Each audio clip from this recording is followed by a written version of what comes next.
Bonjour et bienvenue. Aujourd'hui, on plonge dans les controverses autour de Nestlé. Bonjour.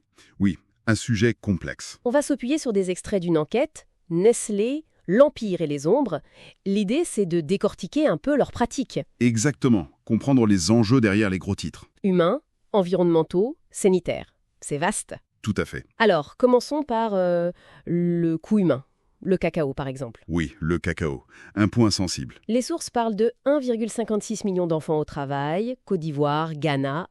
C'est énorme. Ah oui, c'est un chiffre qui marque, et dans des conditions souvent dangereuses. Nestlé répond à l'action Nestlé Coco Plan, lancée en 2009, et leur système CLMRS pour surveiller ça. Oui, ils avancent des chiffres, un taux de succès de 55% en 2019 pour sortir les enfants du travail dangereux. Mais, j'imagine qu'il y a un mais. Bah oui, les rapports indépendants nuancent fortement. L'affaire Labour Association parle de violations persistantes, de remédiation difficile, D'accord. et même une étude de Tulane en 2015 montrait une augmentation du travail dangereux, malgré les programmes. Une augmentation. C'est quand même paradoxal. Tout à fait. Et plus récemment, en 2023, le Corporate Accountability Lab a montré que les familles de ces enfants, elles restent sous le seuil de pauvreté. Donc la question c'est, est-ce que ces plans visent vraiment à éradiquer le problème ? Ou plutôt à gérer l'image, le risque réputationnel, voire légal. Parce que le fond du problème, la pauvreté extrême des cultivateurs, ça reste. Et on a vu la Cour suprême américaine en 2021 rejeter une plainte pour des faits en Côte d'Ivoire. L'impunité juridique joue aussi. Ça, c'était pour le cacao. Mais les sources parlent aussi d'autres chaînes d'approvisionnement problématiques. Oui, il y a l'exemple de la pêche en Thaïlande. Ah oui, pour la marque Fancy Feast, c'est ça ? Nourriture pour chat. Exactement. Lié à un fournisseur, Thai Union, là, on parle d'esclavage moderne. Migrants vendus, travail forcé jusqu'à 20 heures par jour, violence. C'est terrible. Et la réaction de Nestlé, là ? Alors là, c'est intéressant, c'était différent. Suite à une enquête interne, ils ont admis publiquement en novembre 2015. Ah bon ? Une admission publique ? Oui, et ils ont lancé un plan d'action. Peut-être une stratégie de crise différente. Gérer le récit sur un produit moins central, moins sensible que le cacao pour protéger l'image globale. Une sorte de gestion de crise sélective, quoi. C'est une hypothèse, oui. Contrôler ce qui peut l'être. Passons à l'impact environnemental. L'eau, l'or bleu. Ah, l'eau. Vaste sujet aussi. L'exemple de Vittel en France est souvent cité. Surexploitation de la nappe, le niveau qui baisse. Oui, moins 10 mètres, c'est pas rien. Et un déficit annuel qui correspondrait en gros à leur prélèvement. Et cette histoire de pipeline pour alimenter les habitants à leurs frais. C'est ça. Grosse controverse locale, soupçon de conflit d'intérêts. Et Vittel, c'est pas un cas isolé. On parle aussi du Pakistan, de la Californie. Avec des puits qui s'assèchent au Pakistan, des prélèvements contestés en Californie pendant la sécheresse. On voit une sorte de, de double standard hydrologique. Une stratégie flexible selon les pays. C'est-à-dire ? En France, c'est la guerre d'usure, juridique et politique.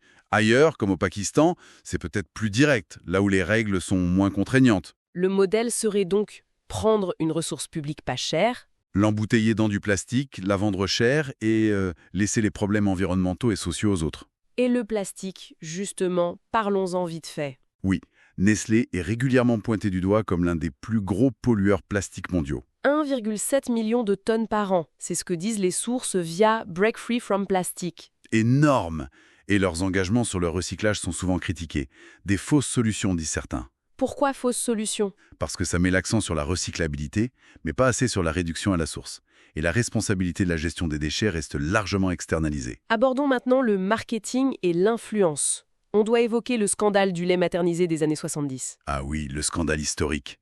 Les échantillons gratuits, les milk nurses. Les instructions pas traduites, l'eau non potable, avec des conséquences sanitaires terribles. Oui, malnutrition, infection. Ça avait mené au code de l'OMS pour protéger l'allaitement. Et les sources font un lien avec une affaire plus récente. Oui, et c'est assez troublant. Le rapport publié en 2024 sur le sucre ajouté dans les produits pour bébés. Le double standard, encore une fois. Exactement. Du sucre ajouté dans Cerelac ou Nido pour les pays du Sud, parfois beaucoup, genre 6 grammes par portion. Alors qu'en Europe, pour les mêmes marques, 0 sucre ajouté ou très peu. En Suisse, c'est 0. les risques, c'est l'obésité infantile, le diabète. Oui, et l'accoutumance au goût sucré très tôt. Le parallèle avec les années 70 est frappant. On exploite des vulnérabilités, on adapte les standards de santé selon la géographie. Et on se défend en disant respecter les lois locales. Voilà. Sans tenir compte de la symétrie d'information. L'influence, ça passe aussi par le lobbying, non? Le Nutri-Score. Oui, lobbying intense contre l'étiquetage obligatoire au début, promotion d'alternatives maison comme leur système ENL, puis une adoption tactique et parfois un abandon tout aussi tactique. Fabriquer l'échec du consensus, c'est l'expression utilisée. C'est un peu ça, oui. Et il y a des aspects encore plus graves, plus sombres. Comme en Colombie. Oui, les allégations d'intimidation, les assassinats de syndicalistes, 18 depuis 1986 selon les sources, le cas de Luciano Romero en 2005... Il aurait été mis en danger par la filiale locale Sicolax. C'est ce que disent les allégations. Une plainte en Suisse a été rejetée pour prescription. Ça montre la difficulté d'établir la responsabilité des multinationales pour les actes de leurs filiales. Bon, alors, si on essaye de synthétiser tout ça, qu'est-ce qui ressort? Une sorte de schéma récurrent, non?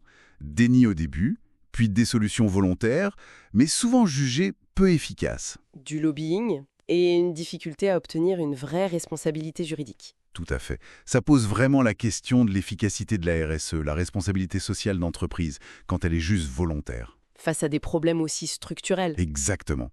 On sent bien à travers ces exemples qu'il y a un besoin croissant de mécanismes plus contraignants. Des lois sur le devoir de vigilance, une justice transnationale qui fonctionne mieux. Et ça nous amène à la question finale. Pour chacun, au-delà de nos choix en tant que consommateurs, quel rôle on peut jouer comme citoyen? Oui. Comment exiger plus de redevabilité politique, juridique de la part de ces géants économiques? C'est la grande question. Voilà pour notre exploration d'aujourd'hui. Merci de nous avoir suivis. Merci et à bientôt.